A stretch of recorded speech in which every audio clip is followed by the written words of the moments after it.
untuk kali ini kita akan mempresentasikan dari hasil proyek kami, yaitu sistem pembayaran, yang mana ini tema yang sangat ambisius buat kita ya, selain untuk proyek tugas ini juga menjadikan, proyek ini sebagai tugas portofolio juga ya, sebagai portofolio kita ke depannya. Jadi kita kali ini akan mempresentasikan sistem pembayaran ini, yang mana di kedepannya akan ada bagian penjelasan dari setiap menunya dan dijelaskan oleh masing-masing anggota kelompok kami ya.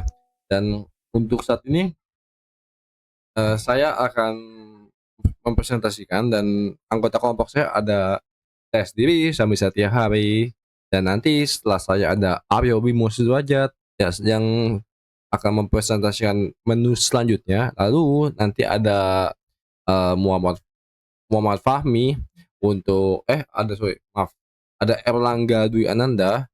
Setelah itu ada Muhammad Fahmi dan juga ada Nabil Akbar. Oke. Nah, di sini kita akan masuk ke menu login ya. Ini project kami ini tentang sistem pembayaran sekali lagi. Dan ini ada sistem loginnya, ada sistem quote juga, dan juga ada banyak lah menunya. Dan di sistem login ini kita akan memasukkan di mana eh ini ada username, ada password, ada lupa password, dan ada ingat saya ya. Jadi ketika diingat saya ini, dia akan langsung masuk ke dalam itu, dalam eh project-nya. Oke. Oke, kita langsung masukin aja Pak username-nya, karena sebelumnya saya sudah bikin di database saya ini sebagai admin ya, admin dan juga petugas, dan saya akan masukkan admin 123 sebagai passwordnya dan juga admin sebagai username-nya. Jadi jadi sudah include lah ya. Oke, kita langsung aja ke dalam menu login. Let's go, karena sudah masuk semua. Nah, di sini ada beberapa menu sih. Ini itu ada data pelanggan, ada data layanan, ada data petugas, ada tagihan, ada pembayaran, ada pengembalian, ada laporan pembayaran, ada tagihan belum lunas, ada rekap pendapatan, dan juga ada data pelanggan yang menampilkan semua pelanggan ya. Dan ini kalau yang data pelanggan ini bedanya adalah ini kita memasukkan data pelanggan baru gitu. Ya, jadi kita let's go aja. Kita bakal lanjut ke data pelanggan. Next. Data pelanggannya adalah ketika kita pencet ini, nah kita ditanya nih, kita masukin dulu data pelanggan nama kita. Ya, pertama contoh nama saya. Nih, alamat saya adalah Unindra dan ada nomor telepon. Ini mah karena untuk tes kita asal aja. Ini email saya asal aja, dan ini jenis pelanggannya premium. Oke. Ini ketika uh, sudah dimasukkan ininya, kita langsung simpan saja. Data pelanggan berhasil disimpan. Oke, tuh. Data pelanggan akan masuk ke dalam field yang ada di sebelah kanan ini, dan ini sudah bisa ya artinya sudah masuk ya ke dalam tabelnya. Lalu ini juga sebenarnya bisa dihapus. Ini kalau ini bisa dihapus juga karena saya sebagai admin, jadi ini bisa dihapus. Cuman kalau misalnya petugas ini tidak bisa ya. Oke, let's go. Kita kita coba hapus. Data berhasil dihapus. Nah, seperti itu. Oke, kita langsung next ke data layanan. Nah, data layanan ini adalah layanan yang akan dipakai ya. Jadi contoh layanan kita bakal WiFi lah, layanan WiFi, tagihan WiFi. Oke, harganya itu misalnya 250.000 ya. Oke, 250.000, dan satuannya adalah bulan, karena setiap bayar di tanggal 15, sorry. Karena wifi itu biasanya tanggal 15, jadi kita bisa langsung simpan saja. Nah, data berhasil disimpan, Jadi kita langsung oke saja. Nah, ini sudah masuk ya. Jadi layanan 006, WiFi 250.000 bulan dan aktif. Nah, ini udah masuk ke dalam data layanan. Jadi ini juga bisa dihapus. Kalau misalnya nih, misalnya sudah dibayar, ini bisa dihapus. Kalau data bisa dihapus dan ya sudah bisa dihapus. Oke. Kita bakal next ke data petugas yang akan dibacakan oleh Aryo Bimo Sudrajat. Let's go. Oke, selanjutnya ada data petugas. Nah, ini data petugas. Modul ini mengelola akun pengguna yang memiliki akses ke dalam sistem. Disinilah pembagian hak akses atau role dikelola sehingga setiap petugas hanya dapat mengakses fitur yang sesuai dengan tugasnya. Nah, untuk di sini kita ada dua, yaitu Budi Hermawan dan Dewi Lestari, yang sebagai jabatannya yaitu Rudi sebagai supervisor dan Dewi sebagai kasir. Jika kita ingin mendapatkan petugas baru, di sini kita tinggal masukkan pertama nama lengkap. Misal pakai nama saya, Aryo Bimo. Jabatannya kita kasih di sini misalnya CEO. Nomor telepon 0823232323 ya. Emailnya zudan11@gmail.com. Tanggal masuk di sini. Tanggal masuknya di sini kita buat tanggal 2026/02/tanggal 14. Statusnya di sini aktif dan kita simpan. Nah, di sini datanya langsung masuk ke dalam sini nih. Tuh. Langsung masuk ke database dari master data petugas. Dan jika kita ingin menghapusnya, kita tinggal pencet tombol hapus yang ada di sini. Misal kita ingin menghapus data Aryo Bimo, pakai data saya lagi. Dan jika kita ingin menghapusnya, kita tinggal pencet klik tombol hapus dan data berhasil dihapus, datanya hilang. Oke. Selanjutnya di sini ada tagihan. Nah, ini tagihan. Fitur tagihan ini digunakan oleh admin atau petugas untuk membuat tagihan baru yang ditujukan kepada pelanggan tertentu. Tagihan dibuat berdasarkan layanan yang digunakan pelanggan dan kemudian menunggu konfirmasi pembayaran. Nah, di sini ada dua contoh pembayaran yang sudah lunas. Nah, ini contohnya yaitu milik Ahmad Fauzi dan Budi Setiawan. Namun kalau kita ingin membuat tagihan baru, nah, di sini kita tinggal klik tombol baru, dia akan nge-clear semua datanya.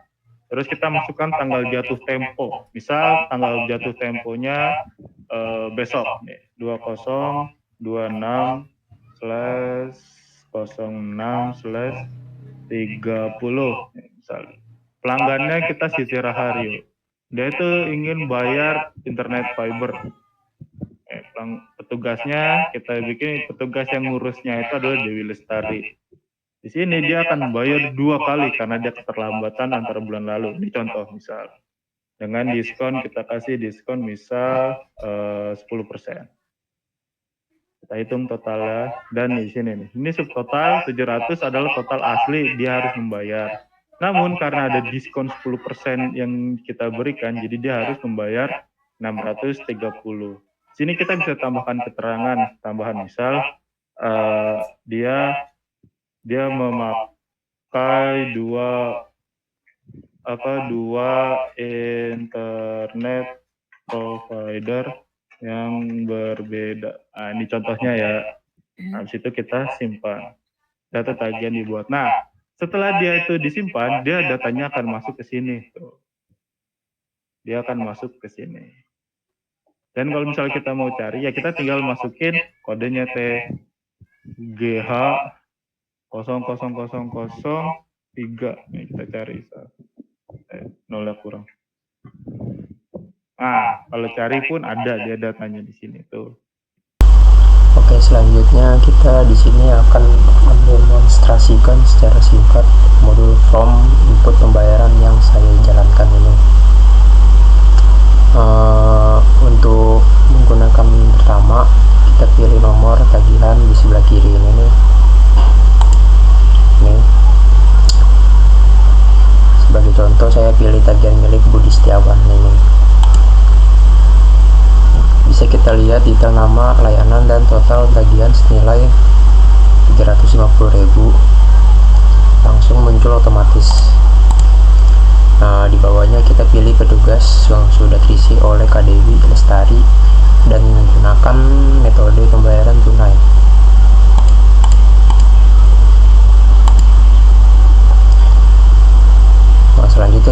masukkan nominal, misalnya jumlah bayar 400.000 ya.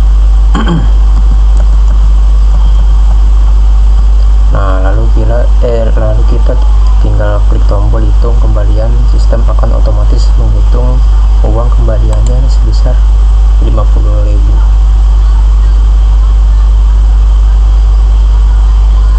Lalu kita klik simpan.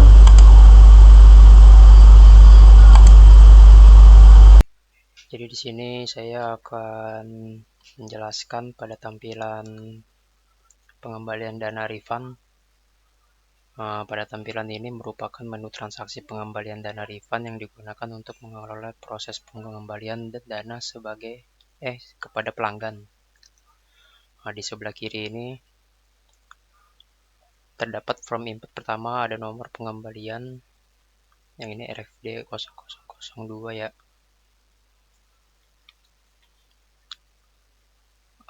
Di nomor pengembalian yang dibuat otomatis oleh sistem. Selanjutnya pengguna memilih nomor pembayaran sehingga informasi pelanggan, tanggal pembayaran, dan jumlah pembayaran akan muncul secara otomatis ya. Ini di sini nih. Kemudian pengguna memilih petugas yang menangani proses refund. Misalnya kita pilih yang ini aja deh, Rudi Ermawan. Nah, pada kolom jumlah dikembalikan, pengguna mengisi nominal uang yang akan dikembalikan kepada pelanggan. Jumlah dikembalikan misalnya tadi kan 400.000 ya. Nah, kita pilih alasannya pengembalian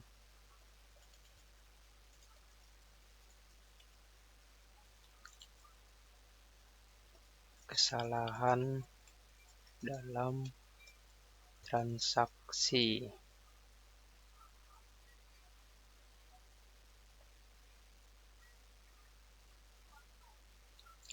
Nah, kemudian terdapat status pengembalian yang terdiri dari diproses, artinya permintaan refund masih dalam proses. Kita update status dulu ya.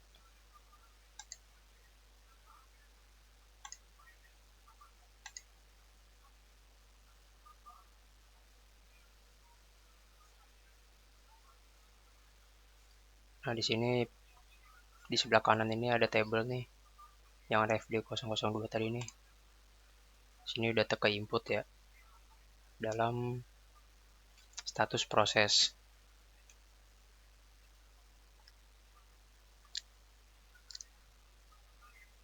Nah, misalnya kalau udah selesai status pengembalian selesai, kita tinggal update status aja lagi. Nah, di sini ada bacaan lagi status berhasil diperbarui menjadi selesai.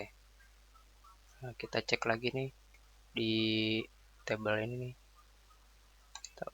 Nah, status sudah selesai ya.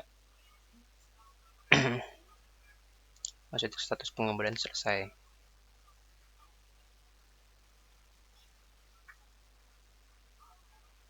Nah, dengan menu ini proses pengembalian dana menjadi lebih mudah dikelola. Status refund dapat dipantau dan seluruh data tersimpan dengan baik di database. Terima kasih. Oke, di sini ada bagian form pelaporan pembayaran. Di sini ada nomor pembayaran, nomor tagihan, pelanggan, layanan, tanggal bayar, jumlah bayar, metode pembalian. Bagian atas ada 3 tombol, yaitu tombol tampilan, ekspor CSV, sama riset. Oke, dari tanggal kita bisa cari tanggal 2026, lalu 06 28, tanggal 28. Oke, bisa ditampilkan, kita cari dari tanggalnya. Oke, di sini karena tidak ada tanggal 28, jadi yang ditampilkan hanya tanggal 29. Oke. Lalu dicoba ekspor CSV. Di sini bisa menyimpan laporan pembayarannya ke dokumen agar tersimpan. Oke, berhasil. Kita lanjut ke riset. Di sini risetnya itu riset tanggal menjadi kembali tanggal awal. Oke. Selanjutnya ke home tagihan belum lunas. Kita pindah halaman. Oke, di sini ada tagihan yang belum lunas, yaitu Siti Rahayu. Sebagai pelanggan, dia melayanannya internet fiber, tanggal tagihannya 2026 0629, jatuh temponya tanggal 30 sehari setelahnya, yaitu tagihannya 630 dengan status belum lunas. Di atas ada bagian dua tombol, itu tombol apa? Tampilkan refresh sama ekspor CSV. Oke. Sini sama seperti sebelumnya, bisa menyimpan data sebagai dokumennya, bisa disimpan. Ya, di sini ada rekap pendapatan bulanan untuk sistem pembayaran kami. Itu di atas kiri sono ada buat tabel buat rekap pembayaran tahunnya dan juga buat bulan dan tanggal. Di kiri pun juga ada inian jumlah transaksi dari misal bulan Juni ini kan, dan juga ada total penerimaan pas transaksi itu, jadi jumlah total uang yang masuk sistem pembayaran kami. Untuk total diskon itu bisa kita berikan kepada pelanggan dengan pendapatan bulanan mereka. Di sampingnya ada pendapatan bersih, yaitu adalah selisih antara total penerimaan dan total diskon habis kita kasih. Itu untuk pelanggan kami. Nah, untuk ada grafik pendapatan itu pendapatan bulanan kami pada customer-customer yang memakai sistem pembayaran kami. Di situ masih kelihatan belum berubah.